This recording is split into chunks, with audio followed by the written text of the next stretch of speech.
Hello everyone, my name is Jerry Push.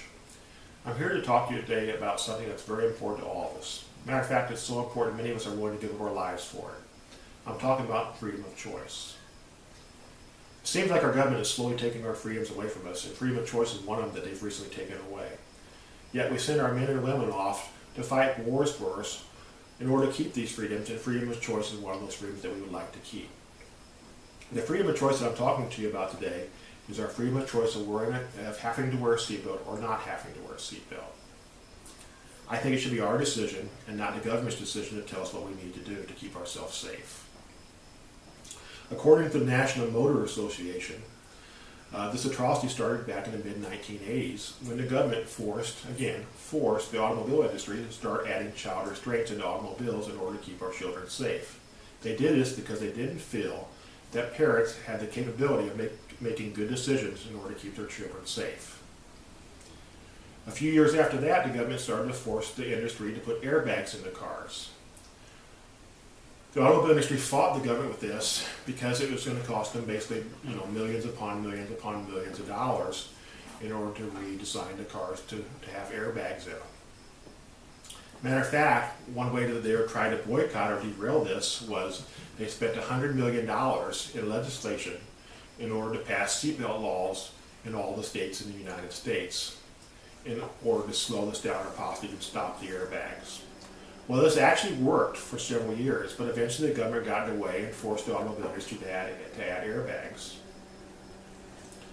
According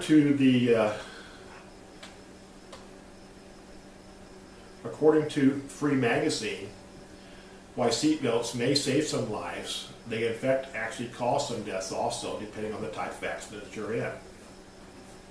The government actually promised us that if we would wear our seatbelts, it would actually lower the cost of auto insurance. To this day, there is no record of any insurance agency ever lowering our rates because seatbelt laws were passed. Also, according to Free Magazine, a study released in 1988 by the Highway Loss Data Institute that compared accidents and injuries over 8 different states, they actually found no real proof that wearing seatbelts actually decreased the number of cases or injuries. Let me ask you a question. If it's so important for us all to wear seatbelts, why is it that our public transportation, such as buses, don't have seatbelts? Matter of fact, you can get up in a bus and walk around if you like and change seats.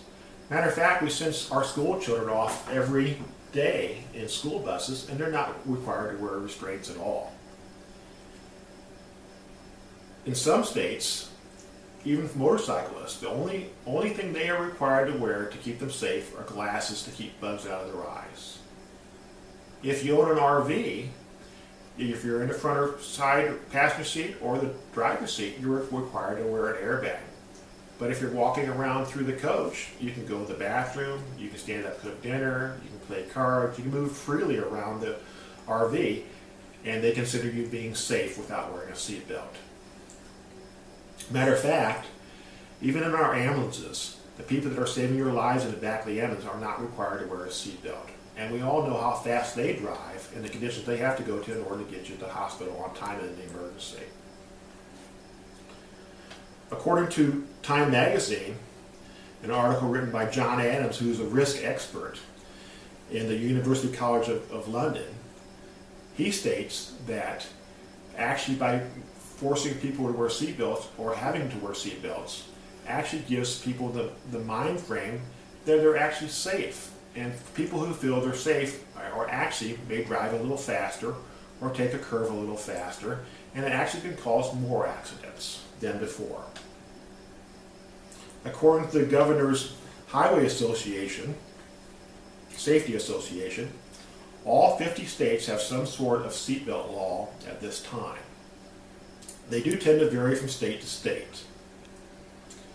It depends on how old you are, it depends if you're a child. Some states are required to wear seatbelts in the front seat and the back seats. Some don't require you to wear in the back seats. I guess some states think that you're safe when you're in the back seat. I don't quite understand it myself. According to downtrend.com, the state of New Hampshire is the only state in our union that doesn't require adults to wear seatbelts in automobiles. I guess this is the only state that's actually still trying to protect our freedom, and I'm glad to hear that. Bottom line, everybody, I'm not telling you that wearing a seatbelt is necessary. I'm not telling you should have to wear a seatbelt. I'm not telling you shouldn't have to wear a seatbelt, but I am telling you it should be your choice. They may save your life, they may not save your life. It just depends on the type of accident you're in. Bottom line, all I'm saying is we should have the choice, and it should be our choice whether or not we want to wear a seatbelt to keep ourselves safe. Matter of fact, if you went to your doctor, he surely wouldn't prescribe medicine for you or a procedure without first telling you or asking your permission to do so. That's all we want from our government. Last thing I have to say is, anyone ever seen this sign before? Click it or ticket? Well, our government takes this very seriously, so maybe you should too.